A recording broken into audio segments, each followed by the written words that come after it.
Good morning ಸ್ನೇಹಿತರೆ, ನಮಸ್ತೆ. ನಾನು ನಿಮ್ಮ ವಿ.ಕೆ. ವೈಬ್ಸ್. ಇವತ್ತು ನಾನು ನಿಮ್ಮ ಮುಂದೆ ಹೇಳ್ತಾ ಇರೋ ವಿಷಯ ಡಯಾಬಿಟಿಕ್ಸ್ ಒಂದು ರೋಗ ಅಲ್ಲ, ಅಂದರೆ ಅದು ನಿಮ್ಮ ನಿರ್ಲಕ್ಷ್ಯ.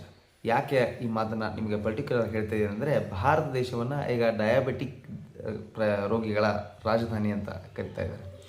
ಯಾಕೆ ಈ ವಿಷಯದ ಬಗ್ಗೆ ನಿಮಗೆ ಸಂಪೂರ್ಣವಾಗಿ ತಿಳಿಸ್ಬೇಕು ಅಂತ ನನಗನ್ನಿಸ್ತು ಅಂದರೆ, ಐ ಆಮ್ ಆಲ್ಸೋ ನನಗೂ ಕೂಡ ಅದರಿಂದ ಆಗಿರುವಂಥ ಸಮಸ್ಯೆಗಳ ಬಗ್ಗೆ ನಾನು ತಿಳ್ಕೊಂಡು ಸಮಯಕ್ಕೆ ಮಾಡಿದ ಬದಲಾವಣೆಗಳಿಂದ ಅದನ್ನು ಹೇಗೆ ಸಂಪೂರ್ಣವಾಗಿ ನಾವು ಕಂಟ್ರೋಲ್ ಮಾಡಬಹುದು ಅನ್ನೋ ಒಂದು ಉದ್ದೇಶ ನಮ್ಮ ಸಾರ್ವಜನಿಕರಿಗೂ ಬರಲಿ ಅನ್ನೋ ಉದ್ದೇಶದಿಂದ ಈ ವಿಡಿಯೋನ ಮಾಡಿದ್ದೀನಿ.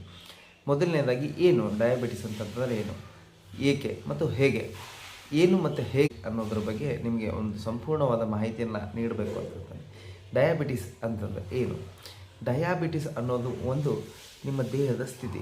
ಈ ಡಯಾಬಿಟೀಸ್ಗೆ ಹೋಗುವ ಮುಂಚೆ ನಾವು ಏನು ಊಟ ಮಾಡ್ತೀವಿ, ಆ ಆಹಾರದ ಕ್ರಮಗಳು ಹೇಗೆ ನಮ್ಮ ದೇಹದ ಮೇಲೆ ಕೆಲಸ ಮಾಡ್ತವೆ ಅನ್ನೋದ್ರ ಬಗ್ಗೆ ಒಂದು ವಿಷಯನ ನಾನು ನಿಮಗೆ ಕೊಡಬೇಕಂತ ಅನಿಸ್ತೀನಿ. ಮೊದಲನೇದಾಗಿ ಯಾವುದೇ ಒಂದು ಆಹಾರವನ್ನು ನಾವು ತೆಗೆದುಕೊಂಡಾಗ ಆ ಆಹಾರ ಬಯೋಲಾಜಿಕಲಿ ಮಾತಾಡ್ತಿದ್ದೀನಿ. ಆ ಆಹಾರದಲ್ಲಿ ಮುಖ್ಯವಾಗಿ 3 ಮ್ಯಾಕ್ರೋಸ್ ಇರ್ತವೆ. ಮ್ಯಾಕ್ರೋಸ್ ಅಂತಂತಂದರೆ ಏನಂದರೆ ಅವು ಆಹಾರದ ಘಟಕಗಳು. ಮೊದಲನೇ ಘಟಕ ಬಂದುಬಿಟ್ಟು ಅದನ್ನು ಕಾರ್ಬೋಹೈಡ್ರೇಟ್, ಎರಡನೇದಾಗಿ ಪ್ರೋಟೀನ್ ಮತ್ತು ಫ್ಯಾಟ್ಸ್. ಈಗ ನಾವು ಈ ಡಯಾಬಿಟಿಸ್ ಅನ್ನೋ ಒಂದು ಇದ್ರ ಬಗ್ಗೆನೇ ಮಾತಾಡ್ತಾ ಇರೋದ್ರಿಂದ ಇಲ್ಲಿ ಫ್ಯಾಟ್ಸ್ ಮತ್ತು ಪ್ರೋಟೀನ್ ಬಗ್ಗೆ ಆಮೇಲೆ ಮಾತಾಡೋಣ. ಮುಖ್ಯವಾಗಿ ಕಾರ್ಬೋಹೈಡ್ರೇಟ್ಸ್ ಏನಂದರೆ, ನಾವು ಏನಾದರೂ ಒಂದು ಆಹಾರವನ್ನು ತಿಂದಾಗ ನಾವು ಅದು ಆಹಾರವನ್ನು ನಮ್ಮ ಜಠರಕ್ಕೆ ಹೋಗಿ ಜೀರ್ಣವಾಗಿ ಅದು ನಮ್ಮ ಲಿವರ್ನಲ್ಲಿ ಪ್ರೊಸೆಸ್ ಆದ ನಂತರ ನಮ್ಮ ದೇಹದಲ್ಲಿ ನಮಗೆ ಬೇಕಾದಂತಹ ಎನರ್ಜಿಯನ್ನು ನೀಡೋಕ್ಕೆ ಏನು ಒಂದು ಗ್ಲೂಕೋಸ್ ಅನ್ನೋ ಒಂದು ಶಕ್ತಿ ನಮ್ಮ ರಕ್ತದಲ್ಲಿ ಬಿಡುಗಡೆ ಆಗ್ತದೆ. ಆ ಶಕ್ತಿ ನಮ್ಮ ರಕ್ತದ ಮುಖಾಂತರ ನಮ್ಮ ಜೀವಕೋಶಗಳಲ್ಲಿರುವ ಎಲ್ಲ ಸೆಲ್ಗಳಿಗೆ ಹೋಗಿ ಅಲ್ಲಿ ಖರ್ಚಾಗ್ತದೆ. ಆ ಶಕ್ತಿನ ಬಳಸ್ಕೊಂಡು ನಮ್ಮ ದೈನಂದಿನ ಕಾರ್ಯಗಳನ್ನು ಮಾಡುವಲ್ಲಿ ಅದು ಹೆಲ್ಪ್ ಮಾಡ್ತದೆ. ಹಾಗೆ ಉಳಿದಂತಹ ಏನು ಶಕ್ತಿ ಉಳಿದಿರ್ತದೆ ಅದನ್ನು ಗ್ಲೈಕೋಜನ್ ಆಗಿ ಬಾಡಿ ಕನ್ವರ್ಟ್ ಮಾಡಿ ಸ್ಟೋರ್ ಮಾಡಿಟ್ಟಿರ್ತದೆ. ಈ ಡಯಾಬಿಟಿಸ್ ಅನ್ನೋ ಒಂದು ಪರ್ಟಿಕ್ಯುಲರ್ ಆದಂಥ ಸ್ಥಿತಿ ಬಗ್ಗೆ ಏನಂತಂದರೆ, ಈ ರೋಗ ಅನ್ನೋದಕ್ಕಿಂತ ಒಂದು ಸ್ಥಿತಿ ಅಂತ ನಾನು ಹೇಳಕ್ಕೆ ಬರ್ತೀನಿ.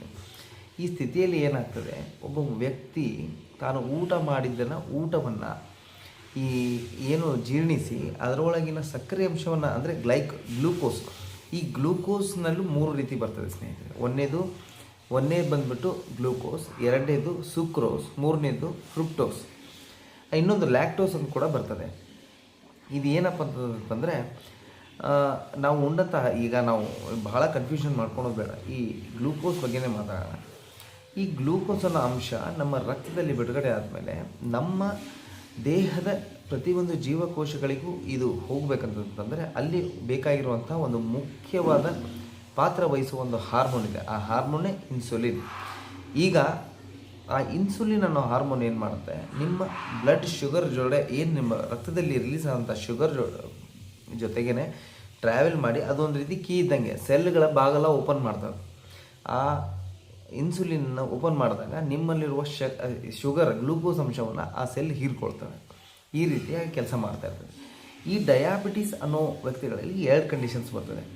ಒಂದು, ತಮ್ಮ ದೇಹಕ್ಕೆ ಎಷ್ಟು ಬೇಕೋ ಇನ್ಸುಲಿನ್ನ ಉತ್ಪಾದನೆ ಮಾಡೋಕ್ಕಾಗ್ತಾ ಇರೋದಿಲ್ಲ ನಮ್ಮ ದೇಹಕ್ಕೆ, ಅದು ಬಹಳ ಕಡಿಮೆ, ಅದು ವಯೋಸಹಜವಾಗಿ ಬರ್ತದೆ. ಆದರೆ ಈಗಾಗಲೇ ಯಂಗ್ ಜನ್ರೇಷನ್ನಲ್ಲಿ ಇದು ಬರ್ತಾ ಇರೋದು ಅಂದರೆ ನಮ್ಮ ಲೈಫ್ ಸ್ಟೈಲ್ಗಳಿಂದ ಪ್ರಾಬ್ಲಮ್ ಆಗಿದೆ. ಅದ್ರ ಬಗ್ಗೆ ಆಮೇಲೆ ಮಾತಾಡೋಣ, ಮುಂದಿನ ವಿಡಿಯೋಗಳನ್ನು ಹೇಳ್ತೀನಿ.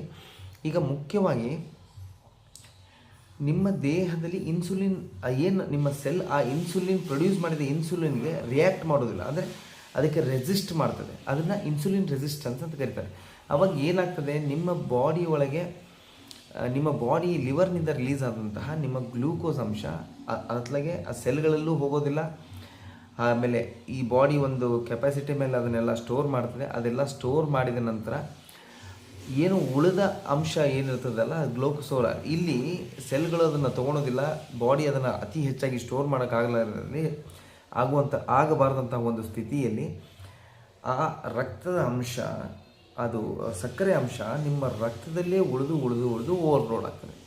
ಓವರ್ಲೋಡ್ ಆದಾಗ ಏನಾಗ್ತದೆ, ಈಗ ಫಾರ್ ಎಕ್ಸಾಂಪಲ್, ಈಗ ನೀವು ಊಟ ಮಾಡ್ತೀರಿ, ನಿಮ್ಮ ಹೊಟ್ಟೆ ತುಂಬಿರ್ತದೆ. ನೀವು ಹೊಟ್ಟೆ ತುಂಬಿದ ಮೇಲೂ ನೀವು ಊಟ ಮಾಡಿದ್ರೆ ಯಾವ ಪರಿಸ್ಥಿತಿ ಬರ್ತದೆ, ಆ ರೀತಿ ಈ ಯಂಗ್ ಏಜ್ನಲ್ಲಿ ಗೊತ್ತಾಗೋದಿಲ್ಲ ಇದ್ರ ಬಗ್ಗೆ. ಆ ರೀತಿ ನಿಮ್ಮ ದೇಹದಲ್ಲಿ ಸಕ್ಕರೆ ಪ್ರಮಾಣ ಅಂದರೆ ಗ್ಲೂಕೋಸ್ನ ಪ್ರಮಾಣ ನಿಮ್ಮ ರಕ್ತದಲ್ಲಿ ಹೆಚ್ಚಾಗ್ತಾ ಒಂದು ನಿಮ್ಮ ದೇಹದಲ್ಲಿರೋ ಎಲ್ಲ ಅಂಗಗಳ ಮೇಲೂ ಸರಿ ಸಮಾನವಾಗಿ ಪ್ರೆಷರ್ ಹಾಕಕ್ಕೆ ಸ್ಟಾರ್ಟ್ ಮಾಡ್ತದೆ. ಆವಾಗ ಏನು ಮಾಡ್ತದೆ, ನಮ್ಮ ದೇಹದ ಒಂದು ಪ್ರಮುಖ ಅಂಗ ಅದು ಏನಂತಂದರೆ ಅದು ಕಿಡ್ನಿ ಏನು ಮಾಡ್ತದೆ, ಇಲ್ಲಪ್ಪ ಈ ಸಕ್ಕರೆನ ಹೇಗಾರ ಮಾಡಿ ಬ್ಲಡ್ನಿಂದ ಕಡಿಮೆ ಮಾಡಬೇಕನ್ನೋ ಅದರ ಟಾಸ್ಕ್.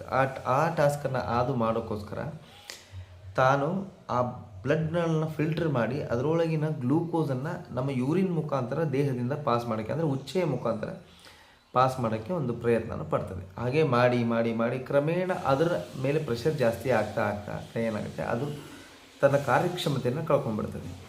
ಈ ಎಲ್ಲ ಒಂದು ಇದರ ಆಗ್ತಾ ಆಗ್ತಾ ಕಿಡ್ನಿ ಡ್ಯಾಮೇಜ್ ಆಗೋದು, ಅದು ಒಂದಕ್ಕೊಂದು ಇಂಟರ್ಲಿಂಕ್ ಆಗಿರ್ತದೆ.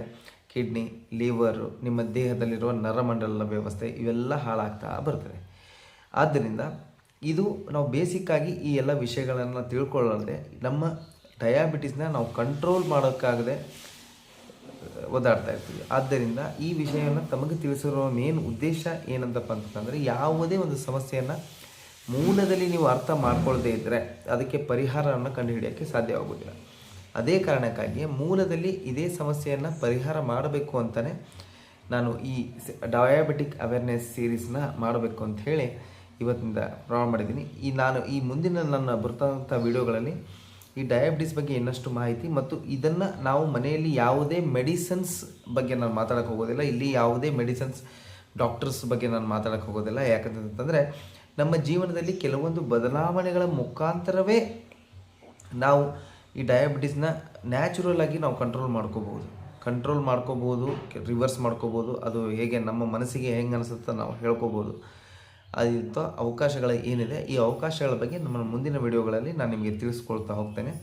ಆದ್ದರಿಂದ ದಯಮಾಡಿ ಈ ಚಾನಲ್ನ ಶೇರ್ ಮಾಡಿರಿ, ಸಬ್ಸ್ಕ್ರೈಬ್ ಮಾಡಿ. ಎಷ್ಟೋ ಜನ ಇದರಿಂದ ಲಾಭವನ್ನು ಪಡಿಬೇಕು ಅನ್ನೋ ಉದ್ದೇಶದಿಂದ ನಾನು ಈ ವಿಡಿಯೋ ಮಾಡಿದ್ದು. ಮುಂದಿನ ವಿಡಿಯೋದಲ್ಲಿ ಇನ್ನೂ ಹೆಚ್ಚಿನ ಮಾಹಿತಿ ನಾನು ಕೊಡೋಕ್ಕೆ ಇಷ್ಟಪಡ್ತೀನಿ. ನಮಸ್ತೆ, ಧನ್ಯವಾದಗಳು.